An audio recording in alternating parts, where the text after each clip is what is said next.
Hello everyone and welcome back to Witchtionery. If you have yet to subscribe to this channel, then please do so because we're getting crafty and spooky all month long.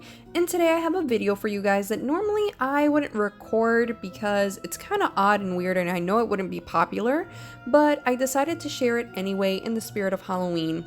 So to start off with this little project, I'm going to take my matte stack paper pack and I'm just going to take out one piece of each of the pattern papers that comes in this pack, and this pack is super pretty. I definitely recommend it to anybody who likes Halloween but isn't like the biggest fan of it. I feel like this gives you enough variation between Halloween and Thanksgiving, so definitely perfect.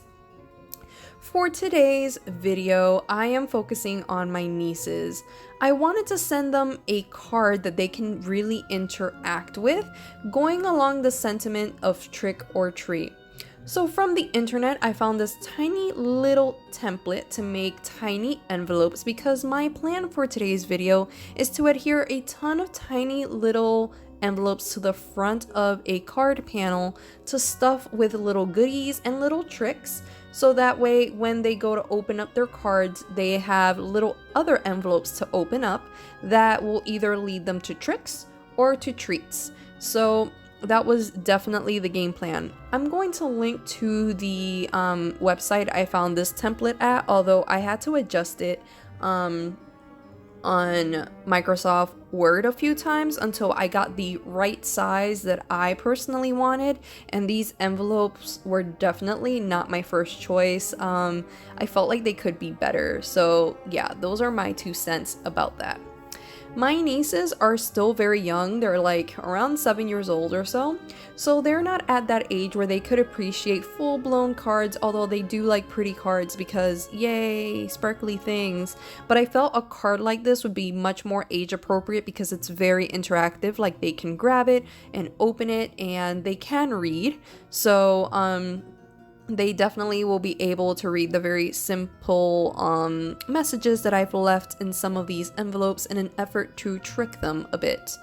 I'm going to use my multimedia matte glue as well as my Arteza bone folder to fold the corners of each of my envelopes and hold them in place.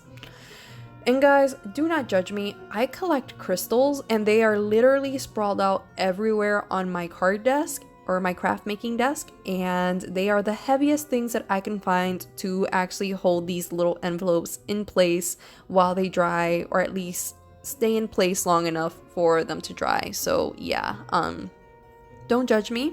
It is what it is.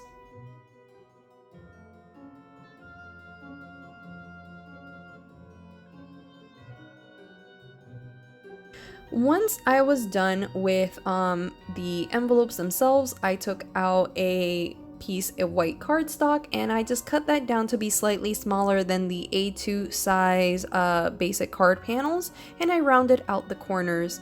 Again, I'm going to use my multimedia matte glue just to adhere these down to the card panel itself. I think that this card idea is perfect for a birthday or Christmas or even Valentine's Day because you can literally just put sweet nothings into these envelopes. You can even put little sequins if you're sending like a Valentine's Day to a Valentine's Day card to another crafter, and little stickers and things like that. I think that would actually be a really cute idea for Valentine's Day, actually, from one crafter to another. But for Halloween, this is definitely the idea for like a little kid who isn't afraid to rip something open. And while we're on that note, if you are a perfectionist and you like straight lines that are crisp and clean, this is not the project for you. This is very, very crafty. I really half expect my nieces to kind of like rip these envelopes open if my sister does not help them with them. So yeah.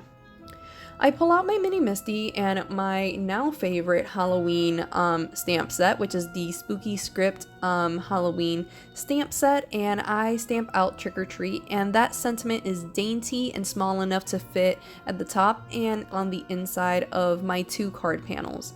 I'm also going to take a few bats and I'm just gonna decorate those bats around my card panel to give this a little bit more of a Halloween look.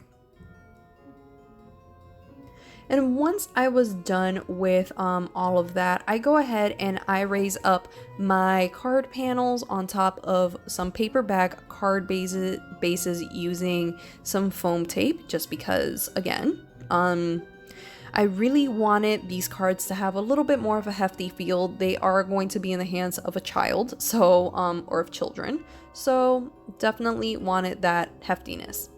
On the inside of my cards, I'm going to stamp down the sentiment Happy Halloween with a little ghost, just for decoration. And because my nieces are fans of sparkly things, I figured a few sequins from Studio Katia's Shimmering Ice would not hurt. And the reason why I keep using this particular sequin pack is because I have seemed to again have lost my All Hallows Eve sequins from Simon Says Stamp, so I guess next year I will become obsessed with those things once more.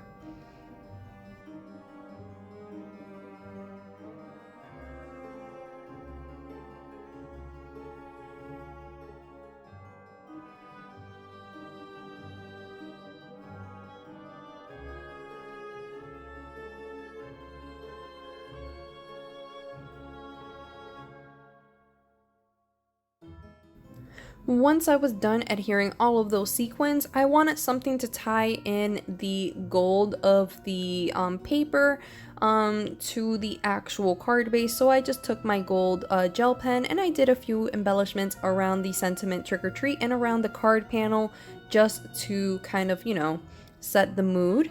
And once that was done, I set these aside overnight so they can finish drying and adhering down to the actual panel itself. Once they were dry, they were ready for stuffing, and I went ahead and just put $20 worth of money into each of these cards, so that way my nieces could each have $20 each. And I also use little glue dots to adhere those closed, so they kind of have to have a trick-or-treat moment. For the other two remaining envelopes, I just did really cute tiny cards that say do your homework, let your mom sleep, and do your chores. And I put those inside of the envelopes so that way when my nieces go to open them, they are thick enough and bulky enough where they're not really sure which of those have money and which of those have a really sassy sentiment from their aunt. And that is how we are going to be doing trick-or-treating this year across state lines, y'all. Well, that just about wraps it up for me. Thank you guys so much for watching this really out-of-the-box video. I hope you guys enjoyed it, and I hope to see you guys again soon. Take care.